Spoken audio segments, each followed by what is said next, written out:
Hello friends, welcome to modern classes. देखिए, हम लोग आज आयतन के तहत पढ़ेंगे रिक्त बेलन पर आधारित प्रश्न। रिक्त बेलन मतलब कि खोखला बेलन हो तो उससे रिलेटेड कैसे प्रश्न बनते हैं और उससे क्या कॉन्सेप्ट उसमें बनता है, उन सभी बातों को हम लोग देखेंगे। लेकिन उससे पहले आपसे एक बात कहेंगे कि यदि आप बेलन वाला वीडियो नहीं देखे हैं तो सबसे पहले उस बेलन वाले वीडियो को देखने के लिए आई बटन पर या डिस्क्रिप्शन बॉक्स में चले जाइए, वहाँ से आप देख सकते हैं। डिस्क्रिप्शन बॉक्स में जाइएगा तो वहाँ आपको नीचे व्हाट्सअप जो लिंक है उसके जस्ट नीचे आपको दिखेगा आयतन से रिलेटेड। तो आयतन वाले प्ले लिस्ट में क्लिक कीजिएगा तो टोटल पूरा वीडियो एक साथ आपको दिखने रहेगा, जिसमें कि आप बेलन वाला पार्टिकुलर खोज कर देख सकते हैं। वैसे तो हम आपसे रिक्वेस्ट करेंगे कि शुरू से लेकर लास्ट तक वीडियो को देखिएगा, यानी कहने का मतलब पूरे प्ले लिस्ट में 1 नंबर से वीडियो को देखना स्टार्ट कीजिएगा तो आपको ज़्यादा से ज़्यादा बेनिफिट होगा। तो चलिए दोस्तों, हम लोग वीडियो को स्टार्ट करते हैं। लेकिन उससे पहले आपसे एक छोटा सा रिक्वेस्ट करेंगे, यदि आप चैनल पर नए हैं और सब्सक्राइब नहीं किए हैं तो चैनल को सब्सक्राइब कर लीजिएगा, बेल आइकन प्रेस करके लेटेस्ट नोटिफिकेशन को ऑन कर लीजिएगा। देखिए, सबसे पहले इसके थोड़ा सा कॉन्सेप्ट को हम लोग समझते हैं, जिसे ध्यान दीजिएगा। यह हमारा एक बेलन है, कुछ इस आकृति का ऐसे, लेकिन हमसे ऐसा कहा जा रहा है खोखला बेलन है। तो खोखला बेलन का जो स्वरूप हमें बनाना हो तो थोड़ा सा हम इसमें परिवर्तन करेंगे। कैसे, ध्यान दीजिएगा। कुछ इस प्रकार से यदि हम परिवर्तन कर देते हैं तो यह आपको स्पष्ट रूप से दिखने लगेगा कि यह एक खोखला बेलन है। खोखला बेलन का मतलब यह है कि इसमें इस साइड से लेके उस साइड तक, दूसरे साइड तक छेद है, ऐसा हमें पता चल रहा है। तो इस तरह से आप अपने मार्केट में बहुत सारा वस्तुओं को देख सकते हैं, जैसे पाइप वगैरह होता है या जो पुल होता है। तो पुल की जो उसे बिंब कहते हैं, आप अपनी इस भाषा में क्या कहते हैं आप अपने से खुद समझिएगा। तो वह भी कुछ इसी प्रकार का होता है। तो इसमें थोड़ी सी बात आपको ध्यान में रखना होता है। क्या होता है कि ध्यान दीजिएगा, यहाँ जो अंदर की ओर है, अंदर जो छेद है, इस छेद का जो त्रिज्या होता है उसको हम लोग आंतरिक त्रिज्या कहते हैं। क्या कहते हैं? आंतरिक त्रिज्या। आंतरिक त्रिज्या। और इसको हम लोग अपने हिसाब से कुछ भी माना जा सकता है, लेकिन हम लोग जनरली इस वीडियो के तहत हम लोग छोटा आर के द्वारा डिनोट करेंगे। और दूसरी, ध्यान दीजिएगा, यहाँ से लेकर एकदम बाहर तक की जो त्रिज्या है, इस त्रिज्या को हम लोग कहेंगे बाह्य त्रिज्या। बाह्य त्रिज्या। और इस त्रिज्या को हम लोग बड़ा आर के द्वारा डिनोट करेंगे। यह बात आप समझ लीजिए। और उसके बाद आपको एक छोटा सा कॉन्सेप्ट और बताने का हम प्रयास करेंगे कि जो इसकी ऊंचाई होगी, मतलब बाहर वाले जो पृष्ठ है, इस पृष्ठ का ऊंचाई और अंदर वाले जो पृष्ठ है उस पृष्ठ का ऊंचाई दोनों सेम होगा। इसलिए हम लोग इसको केवल एच के थ्रू मानेंगे, जैसे हम लोग पहले मानते आ रहे हैं। अब देखिए, क्वेश्चन समझेंगे, देखेंगे तो ज़्यादा से ज़्यादा हमें बेनिफिट होगा। डायरेक्ट हम लोग क्वेश्चन को स्टार्ट करते हैं। तो चलिए देखिए, हमारा पहला क्वेश्चन कुछ इस प्रकार से है। कहा जा रहा है एक पाइप 125 सेंटीमीटर लंबा है, उसकी आंतरिक त्रिज्या और बाह्य त्रिज्या 3 सेंटीमीटर और 4 सेंटीमीटर ऐसा क्रमशः बताया जा रहा है। तो उसमें बोला जा रहा है क्या कि उसका वक्र पृष्ठीय क्षेत्रफल क्या होगा, इसके विषय में आप बता दीजिए। तो वक्र पृष्ठीय क्षेत्रफल ज्ञात करने से पहले हम आपको सबसे पहले यह सिखाएंगे कि इसकी आप पहले आकृति बनाना सीखिए, क्योंकि आकृति सबसे ज़्यादा इसमें महत्वपूर्ण भूमिका निभाता है। इसकी आकृति, इसकी फिगर आप बना लेते हैं तो कुछ इस प्रकार से आपका क्या है, आपका वो जो बेलनाकार आकृति है कुछ इस प्रकार से है। इस बात को थोड़ा सा आपको समझना होगा। और हमसे जो कहा जा रहा है, कह रहा है कि आंतरिक त्रिज्या 3 है और बाहरी त्रिज्या 4 है। यानी कहने का अर्थ है कि यहाँ से लेकर आंतरिक त्रिज्या हम लोग छोटा आर को देखें तो 3 सेंटीमीटर बताया जा रहा है। और उसके बाद जो बाहरी त्रिज्या, इसका मतलब अंदर से लेकर इस बाहर तक की त्रिज्या को हम लोग देखें तो कहा जा रहा है कि 4 सेंटीमीटर है, ऐसा कहा जा रहा है। हमसे इसमें पूछ रहा है वक्र पृष्ठीय क्षेत्रफल। तो वक्र पृष्ठीय क्षेत्रफल का मतलब क्या होता है? वक्र मतलब होता है मुड़ा हुआ भाग। तो मुड़ा हुआ भाग का क्षेत्रफल ज्ञात करने के लिए कह रहा है। तो वक्र मतलब ये है कि मान लीजिए सपोज दैट कि ए बेलन केवल बाहर का मतलब बाहर के विषय में यदि बात करें हम, तो वक्र पृष्ठीय क्षेत्रफल बाहर वाली ये वाली बातें बन जाएगी। जो अंदर है, अंदर वाला मतलब कि जो अंदर छेद है, इस छेद का भी वक्र पृष्ठीय क्षेत्रफल होगा। तो अंदर का फिर वक्र पृष्ठीय क्षेत्रफल क्या होगा, इसको समझाने के लिए थोड़ा सा हम आपको कुछ दिखा रहे हैं। जैसे कि यहाँ थोड़ा सा कल्पना कीजिएगा, हमारे पास एक डब्बा है और इस डब्बे में देख रहे हैं कि जो बाहर वाला पृष्ठ है इसको हम लोग बाहरी वक्र पृष्ठीय क्षेत्रफल कहेंगे। और अंदर में जो ब्लैक पार्ट आपको दिख रहा है, अंदर से देखिए, यहाँ से आपको शायद लाइट नहीं आ रहा है तो नहीं दिख रहा होगा, लेकिन अंदर वाला जो पार्ट है, इस पार्ट को हम लोग कहेंगे आंतरिक वक्र पृष्ठीय क्षेत्रफल। तो इस प्रकार से हम कह सकते हैं क्या कि बाहरी पृष्ठीय क्षेत्रफल और आंतरिक वक्र पृष्ठीय क्षेत्रफल को ऐड कर देंगे तो इस आकृति का वक्र पृष्ठीय क्षेत्रफल निकल जाएगा। ये जो है हमारा बड़ा आर का वैल्यू है, इस बात को ध्यान में रखना है। तो कैसे करेंगे हम? तो ऐसा लिखेंगे कि वक्र पृष्ठीय क्षेत्रफल बराबर वक्र पृष्ठीय क्षेत्रफल बराबर क्या लिखेंगे हम? 2 पाई RH। ऐसा हम जानते हैं केवल बाहर वाले पृष्ठ का क्षेत्रफल यदि हमें निकालना हो तब, अब उसी तरह से अंदर का निकालना हो तब +2 पाई RH, ऐसा हम लिखेंगे। अब आप थोड़ा समझिएगा कि कि ये बाहर का पृष्ठ है और अंदर का पृष्ठ है, जब दोनों के पृष्ठों को जोड़ देंगे तो क्या हो जाएगा, वक्र पृष्ठीय क्षेत्रफल। इसे निकालने के लिए आसान तरीका हम बता रहे हैं कि यहाँ से कॉमन कर लीजिएगा तो थोड़ा आसान हो जाएगा कैलकुलेशन, या तो डायरेक्ट आप रखिएगा तो थोड़ा सा कठिन हो सकता है। इसलिए हम करेंगे क्या, 2 पाई और यच को कॉमन कर लेंगे, यहाँ आर प्लस आर हो जाएगा। तो ध्यान दीजिएगा 2 गुणे 22 बटा में 7 रखेंगे। यच का वैल्यू हमें क्या दिया है भाई, तो हमें यच का वैल्यू दे दिया है 125 सेंटीमीटर। क्या दिया है, 125 सेंटीमीटर। तो इसलिए हम 125 यहाँ रखेंगे और फिर इसको आर प्लस आर है, इसको हम लोग सोल्व करेंगे तो क्या हो जाएगा, 3 और 4 है तो इसका मतलब ऐसे हो जाएगा 4 प्लस 3। इसको सोल्व करेंगे यहाँ तो ऐसे हो जाएगा 2 गुणे 22 गुणे 125 गुणे कितना हो जाएगा, ये 7 हो जाएगा, यानी 4 3 7, और बटा में जो 7 है ये भी हो जाएगा, यानी 7 से 7 कैंसिल हो जाएगा। अब हमें क्या करना है, इन दोनों को मल्टीप्लाई, तीनों को मल्टीप्लाई कर देना है। तो 125 दुना के जब हम मल्टीप्लाई करेंगे तो कितना हो जाएगा, 12 दुना 24 यानी कि 25 हो जाएगा, यानी 250 हो जाएगा। 250 में 22 से मल्टीप्लाई कर देंगे तो ऐसा 0 हो जाएगा। 25 दुना के 50 0, 5 हो जाएगा, 25 दुना 50 5 55, यानी 5500 सेंटीमीटर स्क्वायर होगा। ऐसा इसलिए कि यह है जो वक्र पृष्ठीय क्षेत्रफल है। समझाने का तरीका आपको यदि अच्छा लगा हो तो अभी वीडियो को लाइक कर दीजिए और हम लोग नेक्स्ट क्वेश्चन देखते हैं। तो चलिए दोस्तों देखिए, जो हमारा अगला प्रश्न है कुछ इस प्रकार से कहा जा रहा है, 175 सेंटीमीटर लंबे उस पाइप का आयतन ज्ञात कीजिए जिसकी बाह्य और आंतरिक त्रिज्याएं 14 और 7 हैं। ध्यान दीजिएगा वैसा ही कुछ बताया जा रहा है। क्या बताया जा रहा है कि बाहर और आंतरिक त्रिज्याएं 2 त्रिज्याओं वाला एक खोखला गोला है, ऐसे करके छोटा सा बनाने का प्रयास कर रहे हैं। आप समझने का बस प्रयास कीजिएगा, बाकी फिगर तो बनाने आया ही जाएगा आपको। आंतरिक बता रहे हैं, यानी छोटा वाला आर जो है वह क्या बताया जा रहा है, 7 बताया जा रहा है, और जो बाहर वाला आर है वो क्या बताया जा रहा है, बाहर वाला आर बताया जा रहा है 14, यानी बड़ा वाला आर 14 बताया जा रहा है। यह सेंटीमीटर में दिया है और यह भी सेंटीमीटर में हमें दिया है, और हमसे कहा क्या जा रहा है कि इसकी जो लंबाई है वो क्या है, 175 सेंटीमीटर है। अब आपको इसमें पूछा जा रहा है कि आयतन बताइए। तो आयतन ज्ञात करने के लिए हम एक बात बता रहे हैं कि एक बात तो फिक्स है, ठोस बेलन कैसा होता है, तो ठोस बेलन में पूरा आकृति के प्रत्येक भाग में उसके कण बसे होते हैं, लेकिन ये क्या है, बीच से खोखला है, इसका मतलब बीच वाले में कोई आयतन नहीं है। आयतन मतलब है उस आयतन में कोई कण नहीं है, इस वस्तु का कोई पार्ट नहीं है। इसका मतलब यह है कि हमें क्या करना होगा, पूरे आयतन में से इसके आयतन को हमें क्या करना होगा, घटाना होगा। तो कैसे करेंगे, इसके वॉल्यूम को निकालने के लिए पहले संपूर्ण जो हमारा गोला बेलन है, इस बेलन का आयतन को निकालेंगे। क्या हो जाएगा, पाई आर स्क्वायर एच है, तो बड़े वाले के लिए हम बड़ा वाला आर स्क्वायर एच हो जाएगा।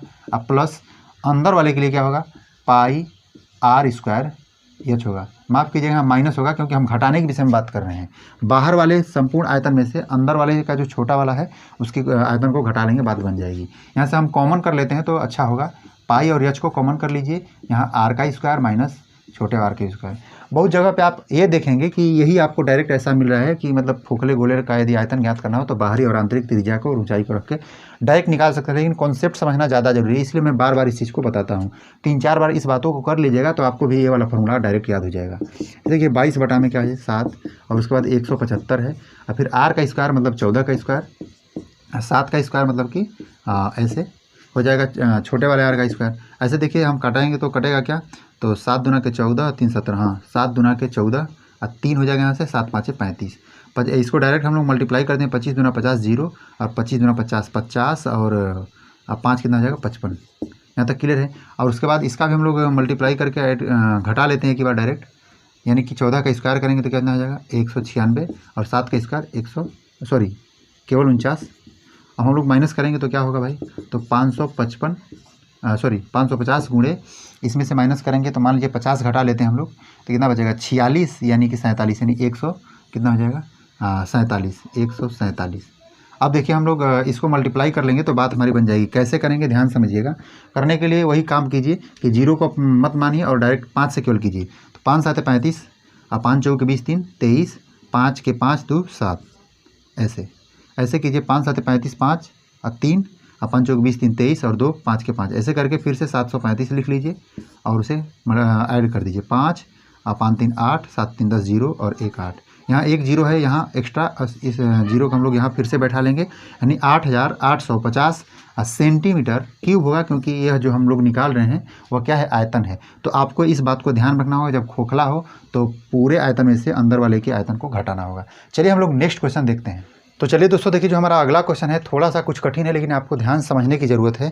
बोला जा रहा है कि 20 सेंटीमीटर आंतरिक व्यास वाली एक वृत्ताकार नली से 3 किलोमीटर प्रति घंटा गति से पानी को 10 मीटर व्यास वाली और 2 मीटर गहरी एक वृत्ताकार टंकी में डाला जा रहा है।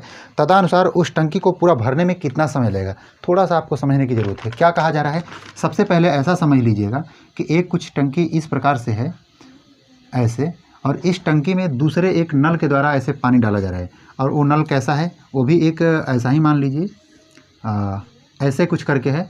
और इसकी जो ख़ास बात है वो क्या बताया जा रहा है, ध्यान दीजिएगा। यहाँ से पानी को इसमें एंट्री कराया जा रहा है, और हमसे बताया जा रहा है कि यह इसमें जो बहने वाला पानी है उसका 3 किलोमीटर प्रति घंटा से रफ्तार है, ऐसा कहा जा रहा है। उसके बाद बताया जा रहा है कि 20 सेंटीमीटर आंतरिक त्रिज्या वाली एक वृत्ताकार नली से, इसकी जो त्रिज्या है वो क्या है, 20 सेंटीमीटर है। और जो इसके विषय में कहा जा रहा है, इसके विषय में थोड़ा सा हम बात कर लेते हैं। यह कहा जा रहा है कि 10 मीटर व्यास है और उसके बाद 2 मीटर गहरा है।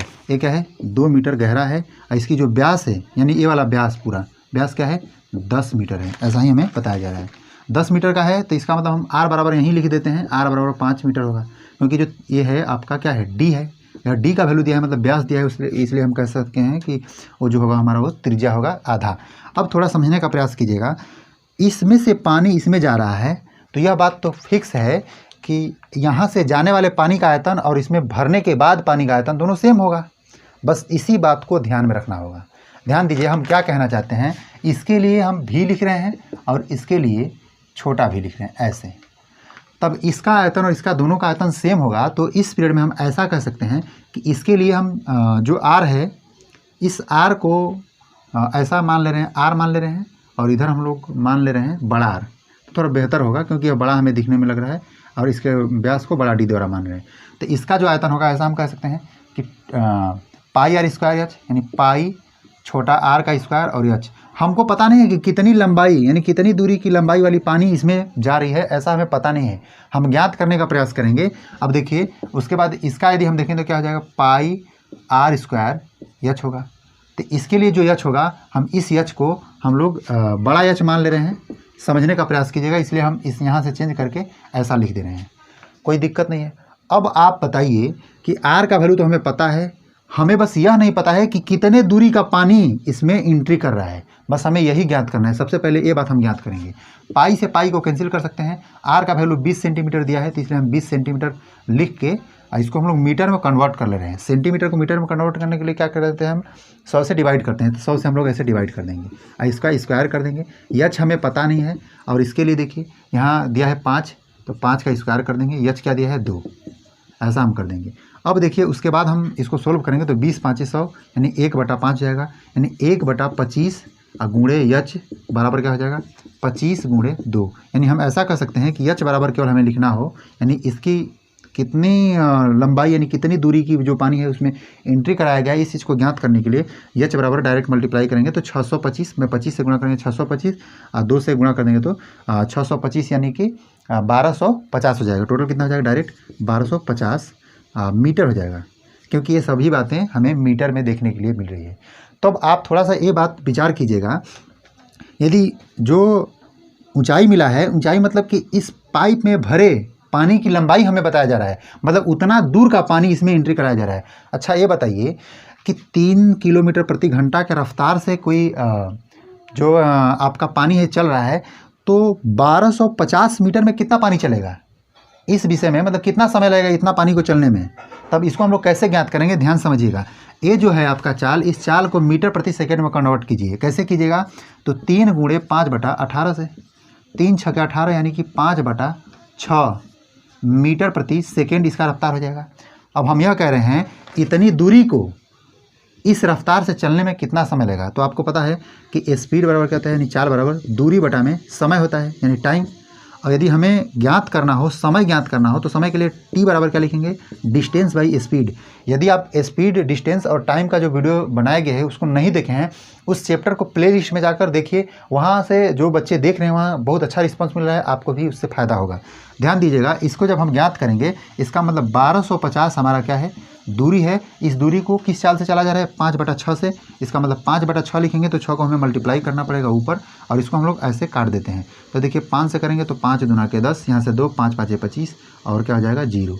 और हम लोग यहाँ मल्टीप्लाई कर ले रहे हैं, लेकिन उससे पहले यहाँ जो भी बातें आएंगी सेकंड में आएंगी, और हम लोग इसको मिनट में कन्वर्ट करने के विषय में प्रयास कर रहे हैं। तो क्या आएगा, हम 60 से इसमें भाग दे रहे हैं, मतलब जो भी हमारा रिजल्ट है समझने का प्रयास कीजिएगा। हम इधर बता रहे हैं से 250 गुणे 6 हमारे यहाँ से रिजल्ट आया है टाइम बराबर, और इस टाइम को हम सेकंड से मिनट में बदलने के लिए 60 से डिवाइड करेंगे तो क्या हो जाएगा, 6 दहा में 60, और इस 0 से 0 कैंसिल कर देंगे, यानी 25 मिनट का क्या हो जाएगा, समय लग जाएगा। यानी आपका आंसर क्या बनेगा, यहाँ देख लीजिए 25 मिनट, बस यही आपका आंसर बन जाएगा। यानी 25 मिनट में यह जो पानी है पूरी तरह से भर जाएगा। चलिए हम लोग नेक्स्ट क्वेश्चन देख लेते हैं। थोड़ा सा अच्छा और ज़बरदस्त मस्त क्वेश्चन था। तो चलिए दोस्तों देखिए, थोड़ा सा क्वेश्चन यदि चेंज करता है तो कैसे पूछता है। देखिए हमारा नेक्स्ट क्वेश्चन बताया जा रहा है, धातु की एक खोखली नली की आंतरिक त्रिज्या तथा मोटाई क्रमशः 24 सेंटीमीटर और 1 सेंटीमीटर है। उसे पिघलाकर उसी लंबाई के एक ठोस बेलन में ढाला जाता है। तदनुसार उस ठोस बेलन का व्यास क्या होगा। देखिए समझिएगा क्या कहा जा रहा है। पहले कहा जा रहा है कि एक ऐसा हमें बेलन की आकृति का कोई वस्तु है, ऐसे मान लीजिए, और इस आकृति में खास बात क्या बताया जा रहा है कि इसकी मोटाई क्या है, 1 सेंटीमीटर है, और इसकी जो त्रिज्या है बाहरी क्या बताया जा रहा है हमसे, इसकी आंतरिक त्रिज्या है वह और मोटाई इसके विषय में बताया जा रहा है। आंतरिक त्रिज्या क्या है, 24 है। क्या है, 24। इसका मतलब छोटे आर का वैल्यू हमें दे दिया है, यहाँ लिखिए थोड़ा, छोटे आर का वैल्यू दे दिया है 24 सेंटीमीटर, और इसकी मोटाई क्या है, 1 सेंटीमीटर। मोटाई मतलब कि यहाँ से लेकर यहाँ तक की जो दूरी है वो क्या है, 1 सेंटीमीटर। इसका मतलब हम कह सकते हैं कि जो बड़ा आर होगा वह 24 आंतरिक है, और बाहर की मोटाई कुल मिलाकर 25 सेंटीमीटर होगा। ऐसा हम कह सकते हैं कि 25 सेंटीमीटर बड़ा आर और छोटा आर जो है वह 24 सेंटीमीटर। यहाँ हम लोग लिख देते हैं 25 सेंटीमीटर। कह रहा है कि इसको पिघलाकर एक दूसरे ठोस बेलन में परिवर्तित कीजिए। ठोस बेलन में परिवर्तित करने का मतलब है कुछ इस प्रकार से केवल बेलन रहेगा, यानी पूरी तरह से यह क्या है, पैक है, ठोस है। तो यह बताइए कि जो इसका व्यास होगा वो क्या होगा। इसमें थोड़ा समझिएगा कि इसमें जो ऊंचाई है दोनों का वह सेम बताया जा रहा है, मतलब कि जितना ऊंचाई में ए वाला है उतना ही ऊंचाई में इसे ढालना है, लेकिन यह कितना मोटा होगा, इसका मतलब इसका व्यास क्या होगा, यही हमसे पूछा जा रहा है। तो इसका मतलब कि एक को बदल के दूसरे में कन्वर्ट किया जा रहा है, तो हम आपको बताए थे कि उसका आयतन कांस्टेंट होता है, मतलब कि आयतन तो बदलेगा नहीं, बस इसी के सहारे हम लोग काम करेंगे। जैसे देखिए इसको हम लोग इसमें कन्वर्ट कर रहे हैं, इसका मतलब दोनों का आयतन सेम। हम इसके लिए बड़े वाले के लिए यहाँ जो मोटा आपको दिख रहा है इसके लिए हम भी लिख रहे हैं, और इस छोटे वाले के लिए छोटा भी लिख रहे हैं, दोनों आयतन बराबर होगा। इस बड़े वाले के लिए जो हमारा आयतन होगा क्या होगा, तो पाई एच इंटू बड़ा आर का स्क्वायर माइनस छोटा आर का स्क्वायर। ऐसा क्यों होता है अभी हम बताए हैं कि पाई आर स्क्वायर यानी बड़ा वाला आर स्क्वायर एच में से हम छोटे वाले पाई आर स्क्वायर एच को हम लोग माइनस करेंगे तो इसका आयतन निकल जाएगा। यहाँ से पाई और एच को कॉमन करेंगे तो बड़ा वाला आर का स्क्वायर और छोटे वाले आर स्क्वायर को लिख सकते हैं बराबर में। इसका आयतन क्या होगा, तो इसकी आयतन को जो त्रिज्या है इस त्रिज्या को हम लोग मान ले रहे हैं R1, ऐसा छोटा वाला R1 मान रहे हैं। और उसके बाद हम लोग ऊंचाई तो सेम है, तो इसका मतलब यदि इसकी ऊंचाई यच है तो इसकी ऊंचाई क्या होगी, यच ही होगी, क्योंकि हमें उसके भी ऊंचाई के विषय में कुछ नहीं कहा जा रहा है। ऐसा जब हमें नहीं कहा जा रहा है तो हम इसके विषय में ध्यान नहीं देंगे, बस यच रख देंगे। अब देखिए तो इसका मतलब पाई R1 का होल स्क्वायर यच हो जाएगा। अब देखिए इसको सोल्व करेंगे तो क्या होगा, पाई से पाई कैंसिल, यच से एच कैंसिल हो जाएगा, क्योंकि ये दोनों सब मल्टीप्लाई में है। इसका मतलब हम क्या कर रहे हैं, इस बड़े वाले आर का वैल्यू रखेंगे, यानी 25 का स्क्वायर माइनस 24 का स्क्वायर, और उसके बाद यहाँ तो कुछ बचा नहीं है, और यहाँ R1 का होल स्क्वायर। अब देखिए इसको यदि सोल्व करेंगे तो 625 और 24 का स्क्वायर 576 हो जाएगा, और 576 में से 625 में से 576 को घटाएंगे तो कितना बचेगा, 49 बचेगा, और 49 यानी R1 का होल स्क्वायर हो जाएगा। यानी R1 का केवल वैल्यू देखा जाए तो इसको हम रूट में लेकर जाएंगे तो क्या हो जाएगा, केवल 7 आएगा। और हमसे पूछा क्या जा रहा है, व्यास के विषय में पूछा जा रहा है कि मतलब इसका व्यास क्या होगा। इसका मतलब ऐसा कह सकते हैं D1 का जो वैल्यू होगा तो 2 × 7 अर्थात क्या होगा, 14 सेंटीमीटर ही इसका क्या हो जाएगा, व्यास हो जाएगा।